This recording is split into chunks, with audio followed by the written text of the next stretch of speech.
de número 13.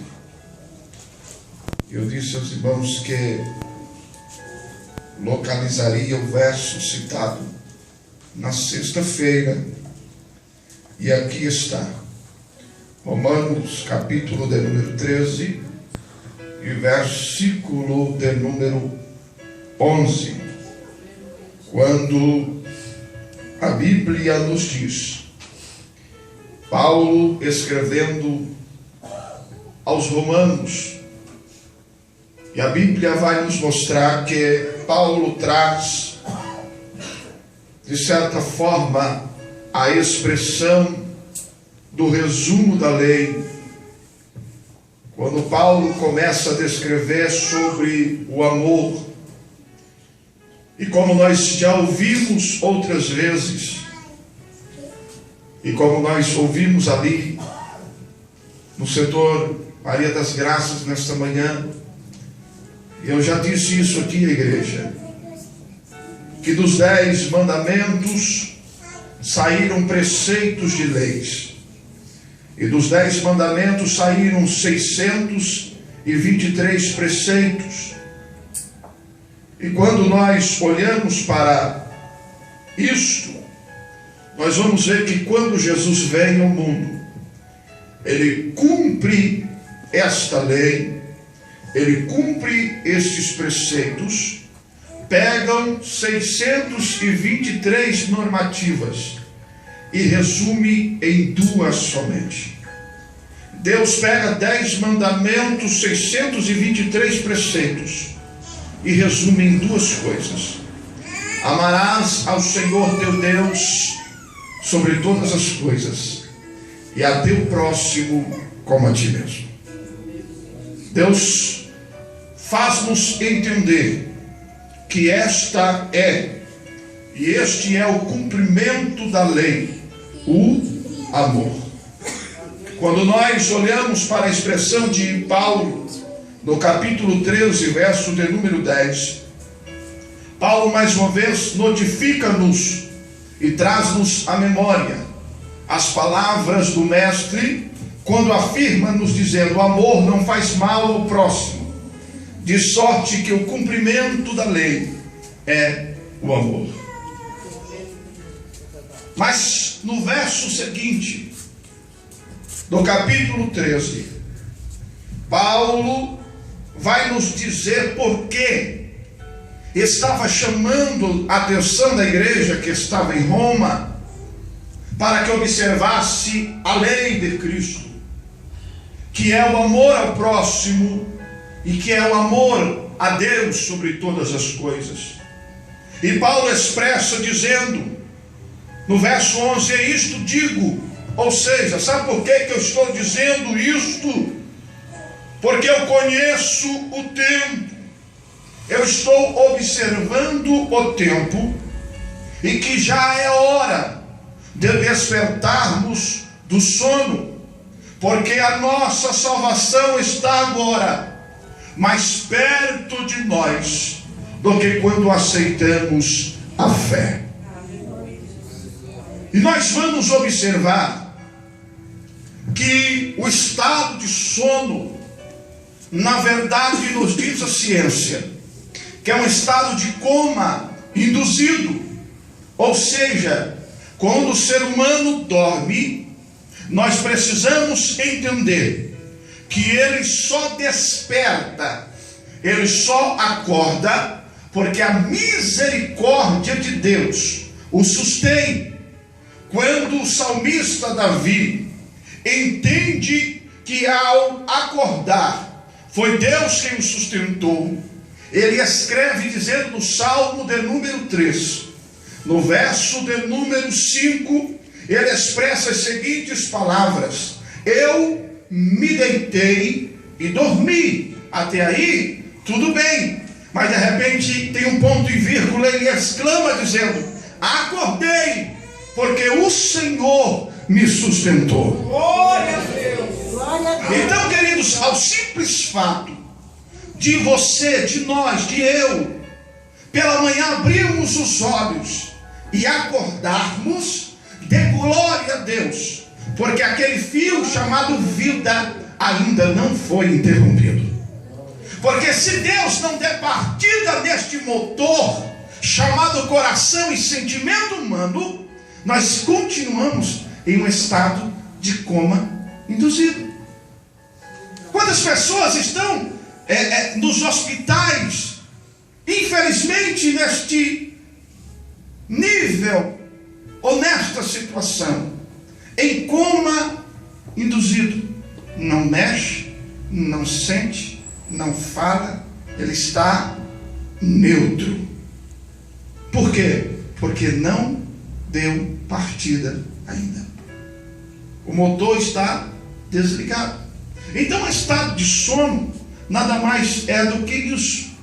E quando Paulo vem para a igreja que está em Roma, ele diz assim: e é já hora de despertarmos do sono.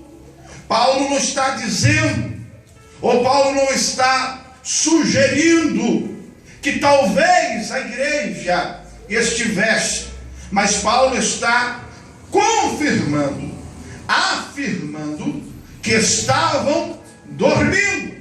Olha para mim, por favor. Você vai entender, eu volto a repetir, que o estado de sono é um estado de dormência. Você sabia que quando você dorme, você não sente? Você não sente. Tem pessoas que têm um sono pesado, que ele não ouve, ele não sente, ele não percebe, né? Como eu já contei aqui uma vez sobre um tio meu, irmão do meu pai, que tem um sono que só Deus pode ter misericórdia. Até hoje. Meu avô foi para um determinado lugar e deixou ele dormindo em casa. E ele, ficou em casa e acabou adormecendo. O povo chega já tantas horas da noite, bate na janela, e a janela estava em cima da cabeça dele, porque a cama ficava do lado da janela. Então a cama está aqui e a janela está aqui. Ele está dormindo debaixo da janela. Aquele janelão de madeira que colocava aquelas tremelas. Irmão, meu avô bateu tanto, estourou a janela com tramela e tudo, entrou, abriu a porta e acordou ele debaixo do pau. Já acordou recebendo unção e glória a Deus. Por quê? Porque o estado, o sono, neutraliza as ações. O sono neutraliza qualquer movimento do ser humano. Você vai entender o mistério. O sono neutraliza qualquer obra, qualquer realização, qualquer trabalho, qualquer coisa que o homem possa fazer.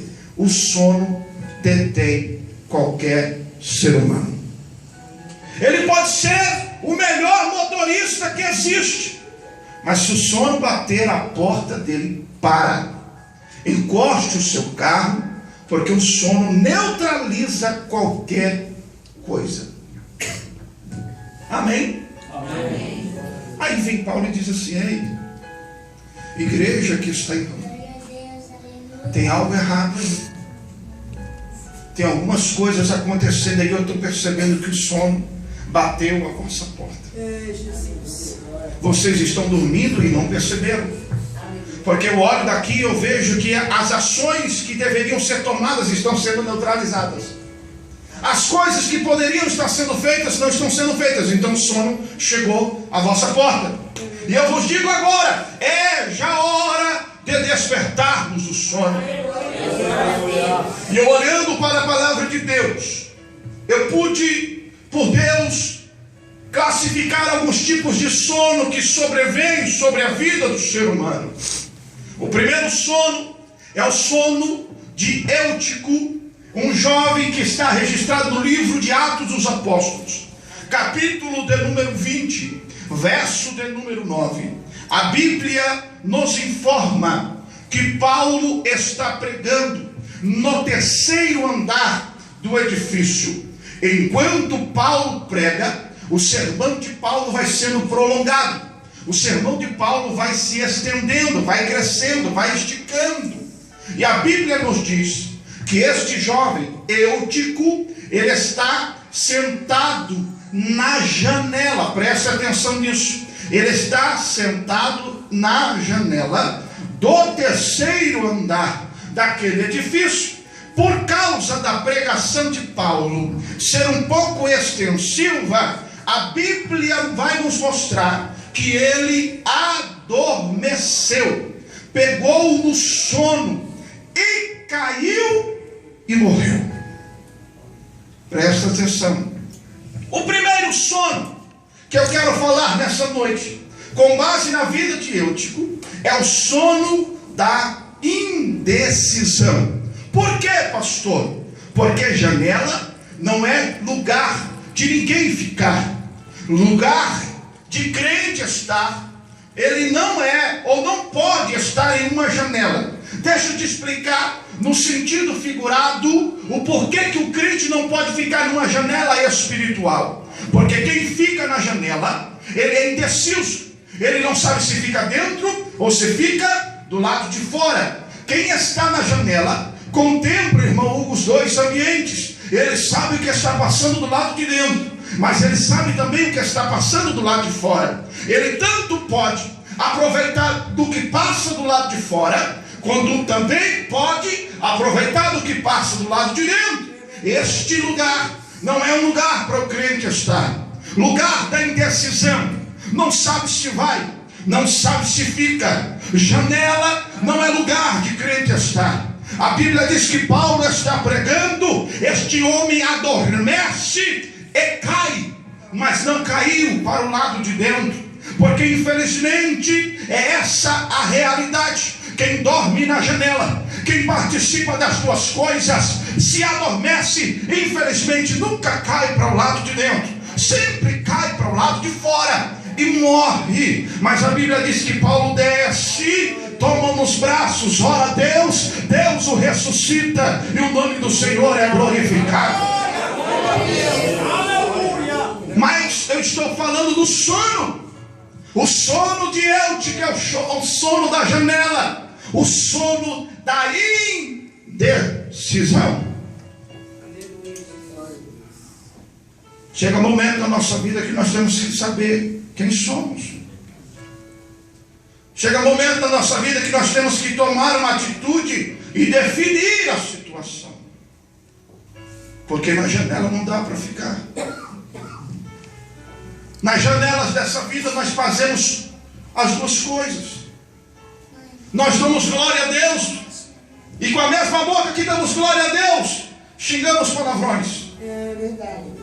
O mesma mão que levanta para adorar a Deus aqui é a mesma que do lado de fora da janela mata, rouba e faz tantas coisas. Nós não podemos estar neste muro da janela da indecisão. Deus nessa noite chama a nossa atenção dizendo: é hora de despertarmos do sono. Fala para quem está do seu lado, por favor, não durma na janela. Segundo sono é o sono de Jonas. A Bíblia nos informa no capítulo 1 de Jonas, verso 17, que Deus dá uma ordem a Jonas. E a ordem de Deus a Jonas é a seguinte: vai para a cidade de Nínive e apregoe o meu juízo sobre ela. Quando